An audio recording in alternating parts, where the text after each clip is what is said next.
Sekalipun memiliki rekor yang sangat sempurna, yaitu 29 kemenangan dan tanpa kalah, ternyata masih banyak pihak yang tidak menyukai Khabib, bahkan meragukan kemenangan-kemenangan Khabib. Hal ini Bang Mirza dapatkan salah satu contoh saja dari banyaknya komentar di akunnya Bang Mirza, di akun YT maupun di Reel, itu yang menyatakan bahwa Khabib itu tidak benar-benar hebat. Kok bisa ya, 29 kemenangan dan tanpa kalah masih ada yang meragukannya.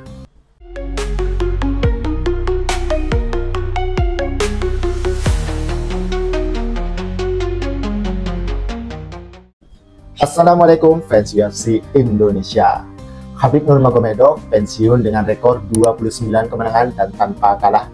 Namun bukan hanya di rekornya saja sebenarnya yang bagus untuk Khabib Nurmagomedov. Di dalam pertandingan maupun di luar arena sebenarnya Khabib menunjukkan jati dirinya sebagai orang yang baik atau orang yang bagus. Mungkin saja kalau kita bandingkan dengan Jon Jones ya.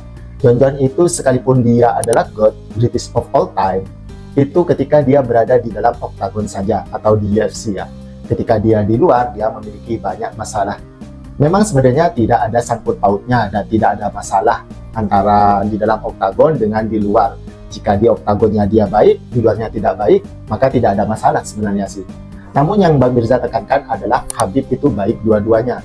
Di oktagon dia bagus, di luar juga dia bagus. Tapi yang Bang Mirza bingungkan adalah mengapa masih banyaknya komentar tentang Khabib Nurmagomedov, komentar miring terutama ya, yang menyatakan dia itu membosankan lah, dia itu tidak benar-benar hebat lah. Kalau misalkan memang tidak percaya, coba lihat komentar-komentar di Reel-nya Bang Mirza ataupun juga di YT-nya Bang Mirza seperti itu. Jadi masih banyak yang menganggap Khabib ini tidak benar-benar hebat. Kalau misalkan Bang Mirza mau menjabarkan saja ya, yang tentang di dalam oktagon saja, Khabib ini apa sih sebenarnya yang kurang? Karena dia sudah 29 kemenangan dan tanpa kalah. 13-nya dia dapatkan di UFC, di mana sudah banyak fighter-fighter ternama yang Khabib kalahkan, dan bahkan Khabib finish. Misalkan saja si Conor McGregor, yang saat itu adalah mantan double champ, di mana Conor McGregor ini sangat melambung tinggi ketika melawan Khabib Nurmagomedov. Akhirnya dia kalahkan dengan cara kuncian. Ataupun juga Dustin Poirier, di mana dia adalah juara interim saat itu. Dustin Poirier loh, yang kita ketahui kan seperti itu, dia bagus di level atas maupun bawahnya, kalah juga dari Khabib dengan cara kuncian. Ataupun Justin Gaethje, pemilik pukulan terkeras yang ada di UFC.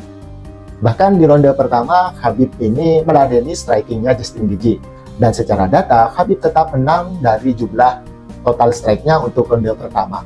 Artinya Khabib masih bisa mengimbangi, sekalipun pukulan Justin Gaethje ini sebenarnya memang lebih kuat daripada Khabib Nurmagomedov. Dari 3 contoh itu saja kan sebenarnya kita sudah paham kalau misalkan Khabib ini sudah yang terbaik sih. Ya memang nggak bisa diragukan lagi kalau Khabib ini memang yang terbaik. Belum lagi lawan-lawan sebelumnya seperti Edson Barbosa yang saat itu berada di ranking 4, ataupun si Michael Johnson yang saat itu bisa mengalahkan Dustin Poirier dengan KO dan juga mengalahkan Tony Ferguson. Sudah Khabib kalahkan. Saat itu Michael Johnson kalau tidak salah berada di ranking 6. Jadi apa untuk keraguan Khabib? Kenapa banyak orang yang masih meragukan Khabib Nurmagomedov? 29 kemenangan dan tanpa kalah. Belum ada yang menyamainya sampai saat ini. Mana ada fighter yang aktif yang rekornya menyamai Khabib Nurmagomedov? Jangankan menyamai, dekat aja gak ada kan sampai sekarang yang sampai 29 kemenangan dan tanpa kalah.